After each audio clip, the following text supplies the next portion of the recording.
सभी विद्यार्थियों को मेरा नमस्कार। आज की वीडियो में आप सभी का हार्दिक स्वागत है। कक्षा 12 और हिंदी साहित्य विषय पर आधारित ये है आज का वीडियो। विद्यार्थियों, चैनल पर नए हैं तो पहले सब्सक्राइब कर ले बेल आइकन दबा करके। मुझे यदि प्रथम बार आप सुन रहे हैं तो और अधिक से अधिक शेयर भी कर दें, आपके जो भी साथी हैं उन तक। लाइक कमेंट करके अपनी राय ज़रूर दे सकते हैं। विद्यार्थियों, आज की वीडियो में हम महत्वपूर्ण प्रश्नों पर चर्चा करेंगे जो आगे आने वाले बोर्ड एग्जाम के लिए खास रहेंगे। अपना पहला प्रश्न है विद्यार्थियों, भारतेंदु जी के मकान के नीचे का यह हृदय परिचय बहुत ही शीघ्र मैत्री में बदल गया। आशय स्पष्ट कीजिए। पाठक जी जो है वो उसके बारे में तो ये किस तरीके से हुआ, तो इसका जो आंसर है वो लिखना है कि बनारस, जिसका पुराना नाम काशी है, वहाँ पर पाठक जी भारतेंदु जी के घर से बाहर निकले थे। उसी समय शुक्ल जी भी वहाँ खड़े थे और उस मकान को देखते हुए वो थोड़े से भावुक हो गए थे। पाठक जी के बाद जो है वो शुक्ल जी की भावुकता देखकर काफ़ी खुश हुए, प्रसन्न हुए और दूर तक शुक्ल जी के साथ बातचीत करते गए और यही जो हृदय का परिचय था वो मैत्री में, गहरी मैत्री में बदल गया था। तो ये आपको इसका उत्तर लिखना विद्यार्थियों। प्रेम गणित छाया स्मृति है ना, ये उस पाठ का सवाल है। इसके महत्वपूर्ण प्रश्नों पर चर्चा पहले वाले वीडियो में कर चुके हैं हम, तो इसको भी आप ज़रूर देखें, इस तरह से पढ़ें, काफ़ी कारगर सिद्ध होंगे आपके लिए। परीक्षा के लिए अच्छी तरह से तैयारी करें। आप घर पे बैठ करके अभी विद्यालय समय के अलावा समय सारणी बना करके अच्छी तरह से मेहनत करें और मेहनत का फल ज़रूर अच्छा मिलता है। अगला क्वेश्चन है विद्यार्थियों, प्रेम छाया स्मृति हिंदी साहित्य की कौन सी गद्य विद्या है? तो ये संस्मरणात्मक निबंध है, लिखा गया आचार्य रामचंद्र शुक्ल के द्वारा। अगला प्रश्न है, प्रेमगन की 3 विशेषताओं का उल्लेख कीजिए। तो 3 विशेषताएं उनकी लिखनी है विद्यार्थियों आपको। तो इसमें आप लिख सकते हैं कि एक तो वो आकर्षक व्यक्तित्व के धनी थे, लंबे लंबे बाल उनके कंधे पर लटकते थे, हिंदुस्तानी रईस थे और उनकी रईसी हर जगह टपकती थी तैयारों में, वाकपटु थे, हाजिर जवाब थे, मूर्ख बनाने में भी उन्हें काफ़ी आनंद आता था और साहित्य प्रेमी थे। तो इस प्रकार की ये विशेषता उनकी आपको लिखनी है, 3-4 विशेषताएं। अगला प्रश्न है विद्यार्थियों की, पंडित चंद्रधर शर्मा गुलेरी का जन्म कब हुआ? तो उनका जन्म है कब हुआ, ये ऑप्शन है, 4 ऑप्शन है, 83 में हुआ या 2000 में हुआ या 1883 में हुआ। तो आपको 1883 इसका राइट आंसर करना है। सुमरीन के मन के गद्य की कौन सी विधा है? तो इसमें 3 लघु निबंध है और तीनों लघु निबंधों के बारे में बताया गया है, तो ये आपको याद करना है। पंडित चंद्रधर शर्मा गुलेरी के द्वारा लिखित ये 3 निबंध है विद्यार्थियों, और ये आप सभी को याद ही होंगे कि पहला निबंध जो था, बालक बच गया, घड़ी के पुर्जे और ढेले चुन लो, ये 3 निबंध थे और जयपुर में इनका जन्म हुआ था। तो ये है वो, इनके बारे में कुछ जानकारी है। सुख में जीवन उसने कहा था, ये कुछ महत्वपूर्ण उनकी प्रसिद्ध कहानियाँ थी, जिसमें सबसे प्रसिद्ध कहानी थी उसने कहा था। अब देखो अगला क्वेश्चन है विद्यार्थियों, पंडित केदारनाथ पाठक से रामचंद्र शुक्ल की मित्रता किस प्रकार हुई, स्पष्ट कीजिए। तो ये भी महत्वपूर्ण प्रश्न है, जिसका उत्तर ऊपर वाले प्रश्न में आपको पहले प्रश्न में बताया था, उसी से मिलता जुलता ही उत्तर लिखना है इसका। बालक ने क्यों कहा कि वे यव जन्म लोक सेवा करेगा या करूँगा? क्योंकि उसको रटा रटाया उत्तर सिखाया गया था, इसीलिए उसने ऐसा बोल दिया था, उसने अपनी समझ के अनुसार ये उत्तर नहीं बोला था। अगला क्वेश्चन है विद्यार्थियों की, बालक बच गया, उसके बचने की आशा है क्योंकि वह लड्डू की पुकार जीवित वृक्ष के हरे पत्तों का मधुर मरमर था, मेरे काट की अलमारी का की सिर दुखाने वाली खड़खड़ाहट नहीं। कथन के आधार पर बालक की स्वाभाविक प्रवृत्तियों का उल्लेख कीजिए। तो इसमें विद्यार्थियों आपको उत्तर ये लिखना है कि पहली बात तो उसने ये उत्तर जो दिया था वो स्वभावतः दिया था, अपने अनुसार दिया था, रटा रटाया उत्तर नहीं था। इससे पहले जितने भी उत्तर उसने दिए थे, भारी भरकम सवाल उससे पूछे गए और रटे रटे जवाब उसने दिए थे, लेकिन पहली बार उसने रुचि अनुसार ये प्रश्न दिया, उत्तर दिया और रुचि अनुसार ही उसको प्रश्न भी पूछा गया था। क्योंकि लड्डू की इच्छा करना एक हरे भरे वृक्ष के पत्तों के समान है और जिसमें ऊपर उठने की इच्छा भी थी, जो उसे फलने फूलने का सामर्थ्य देने वाला उत्तर था। तो इसलिए लेखक को लगा कि ये उसके बचने की आशा का उत्तर था। अगला क्वेश्चन है विद्यार्थियों, लेखक ने धर्म का रहस्य जानने के लिए घड़ी के पुर्जों का दृष्टांत क्यों दिया या उदाहरण क्यों दिया? तो इसका जो उत्तर है वो तीन पॉइंटों में लिखना है, क्योंकि घड़ी की पुर्जों की सहायता से समय जाना जा सकता है। उसी प्रकार धर्म का स्वरूप भी सिद्धांतों और नियमों पर टिका होता है।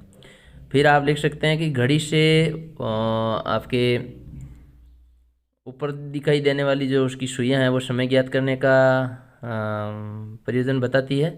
धर्म उपदेशक भी यही कहते हैं कि श्रोताओं का वो काम है केवल धर्माचार्यों के उपदेशों को सुनना, ऊपर ऊपरी बस इतना ही काम है। उसको अंदर तक जा कर के गहराई से जानने की ज़रूरत उनको नहीं है।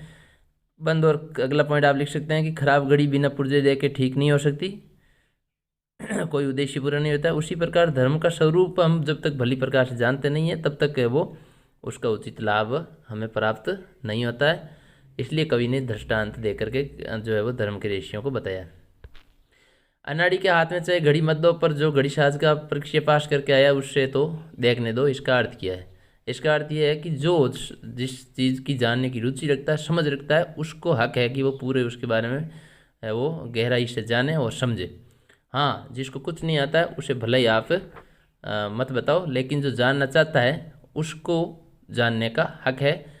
जैसे घड़ी ठीक करने वाले व्यक्ति के पास हम जाते हैं जो घड़ी ठीक कर देता है, अनजान के पास नहीं जाते हैं। उसी प्रकार से जो व्यक्ति धर्म के बारे में जानना चाहता है तो उसको धर्म के रहस्यों के बारे में पूरा बताना चाहिए। ये कह के मना नहीं करना चाहिए कि आपको कोई अधिकार नहीं है, तो धर्माचार्यों या धर्म उपदेशकों का ही काम है। अगला क्वेश्चन है, आज का कबूतर रचा कल के मोर से लेखक की पंक्ति से क्या शिक्षा मिलती है? आज का कबूतर रचा कल के मोर से, इसका मतलब यह है कि जो वर्तमान है उसका महत्व है, उसकी वैल्यू है, उसकी कीमत है। यानी कल मोर मिले या नहीं मिले उसकी कोई निश्चितता नहीं है, तय नहीं है। कहने का अर्थ यह है कि जो आज है, वर्तमान में है, उसको हमें स्वीकार करना चाहिए। तो ये जो पाठ प्रश्न है वो ढेले चुन लो उस पाठ के आधार पर है कि अपने सामने जो आज दिखाई दे रहा है उसकी महत्ता है। यानी कि कोई भी चीज़ कल मिलेगी चाहे कितनी भी कीमती है, कोई भरोसा नहीं होता है और नहीं वो लाभप्रद हो सकती है। क्योंकि लाखों कोसों दूर सिलाई की मिट्टी के आधार पर उसका निर्णय करना जीवन साथी का और रूढ़ियों को अपनाना ये ठीक नहीं, समय के अनुसार चलना ही अच्छा माना जाता है, ये इसका अर्थ है।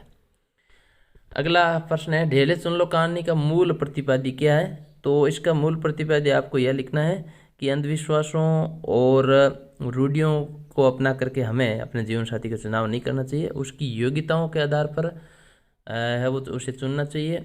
और अनजान या मिट्टी के ढेलों को हाथ लगा करके उसको उसका जीवन साथी चुनना कभी भी अच्छा नहीं माना जाता है। उसके जीवन को उससे किसी के जीवन के महत्व को आंका नहीं जा सकता। तो ये कहानी का मूल प्रतिपाद्य आपको लिखना है। अगला क्वेश्चन है विद्यार्थियों, रेणु जी का जन्म कब हुआ था?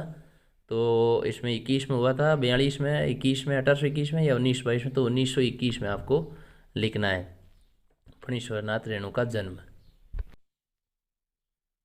और बिहार में इनका जन्म हुआ था। भारत छोड़ो आंदोलन में 1942 में भी इन्होंने योगदान दिया था। मेला अंचल जैसा परिकथा इनके प्रसिद्ध उपन्यास भी है। इसमें एक पात्र है समिध्या कहानी है और हरगोविंद एक मुख्य पात्र है जो स्वांद भेजने का काम करता है। तो और बड़े घर की बहू है, लक्ष्मी है बड़ी हवेली की, तो उसकी बीच के वार्तालाप है यहाँ पर। समिध्या गद्य की किस प्रकार की विधा है? विधा यानी रचना। तो ये निबंध है, कहानी है, संस्मरण है, रेखा चित्र। तो ये एक प्रसिद्ध कहानी है जिसका यहाँ पर हम अध्ययन करेंगे उसके महत्वपूर्ण प्रश्नों पर। बड़ी बवरिया अपने माई के संदेश क्यों भेजना चाहती थी? क्योंकि उसको तीनों जो उसके चारों भाई थे वो अलग हो गए थे और उन्होंने संपत्ति का बंटवारा कर लिया था। साथ ही बड़ी बवरिया के पास अब कुछ नहीं था, वो बहुत ही गरीब हो गई थी और धन संपत्ति खत्म हो चुकी थी, बहुत ही परेशान थी। इसलिए वो संदेश भेज करके जो है वो वहाँ पियर में जाना चाहती थी, इसलिए संदेश भेजना चाहा। हरगोविंद संदेश क्यों नहीं सुना सका? क्योंकि वो बड़े घर की लक्ष्मी थी, अपने गांव की लक्ष्मी थी और गांव की लक्ष्मी का इस प्रकार का दुखदायी संदेश माँ को सुनाना वो अपने लिए इज्जत मानता था और इसलिए गांव की इसमें नाक कट सकती थी, गांव की बेइज्जती हो ऐसा उसको स्वीकार नहीं था हरगोविंद को, इसलिए वो संदेश सुना नहीं सका और वो अपने गांव की लक्ष्मी को गांव में ही रखना चाहता था। तुम गांव छोड़कर मत जाओ, कथन के भाव को स्पष्ट कीजिए। तो ये जो प्रश्न है महत्वपूर्ण है, क्योंकि ये प्रश्न आपके विद्यार्थियों पहले आ भी चुका है बोर्ड परीक्षा में। तो इसका भाव था भी, वो बड़ा मानता था, बड़प्पन था उसके मन में, भाव एक समर्पण और इज्जत का भाव था, उसका मान सम्मान करते थे हरगोविंद, इसलिए माँ के समान मानता भी था हरगोविंद उसको, लक्ष्मी को, और खुद पुत्र के समान बन करके उनकी कर्मठ रूप से सेवा करना चाहता था, इसलिए गांव छोड़कर मत जाओ की बात उसने कही थी। बड़ी बवरिया के हरगोविंद को हवेली पर क्यों बुलाया? तो उसने हवेली पर उसका संदेश सुनाने के लिए और माँ तक उसकी दुखदायी जीवन की समस्याओं और पीड़ाओं को सुनाने के लिए, संदेश भेजने के लिए उसको हरगोविंद को बुलाया था। संविद्या शब्द का अर्थ आप सबको मालूम ही है विद्यार्थियों, तो उसका अर्थ है संदेश भेजने वाला। संविद्या कहानी का उद्देश्य क्या है? तो संविद्या कहानी का उद्देश्य है भी करुणा का, ऐसे दुखी व्यक्तियों के प्रति की संवेदना सहानुभूति का भाव हमें रखना चाहिए और उनकी सहायता करनी चाहिए। ये हमारा मानवता का एक व्यवहार है, ऐसा आचरण करना चाहिए जो कि नहीं किया गया था, तो वो होना चाहिए। भीष्म साहनी का अगला पाठ जो है उसके कुछ महत्वपूर्ण प्रश्न है विद्यार्थियों। भीष्म साहनी का जन्म कब हुआ था? तो ये भी महत्वपूर्ण प्रश्न है। इसमें आपके विद्यार्थियों रावलपिंडी में उनका जन्म हुआ। कब हुआ? 14 में, 15, 16 और 20 में। तो आप दिमाग लगाइए जल्दी। 15 में इनका जन्म हुआ था। प्रारंभिक शिक्षा इनकी घर पर हुई थी।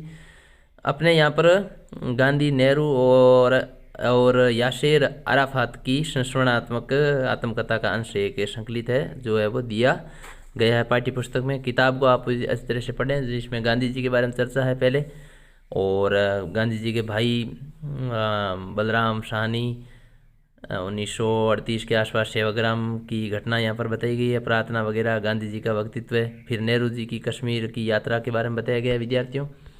उसके बाद में आपके यासिर अराफात जो है अफ्रो एशियाई लेखक संघ के महामंत्री थे, तो लेखक थे खुद, और वहाँ पर यासिर अराफात के द्वारा जो स्वागत इनका किया गया फिलिस्तीन के राष्ट्रपति, तो ये भी यहाँ पर इसमें हम चर्चा करेंगे विशेष तौर से।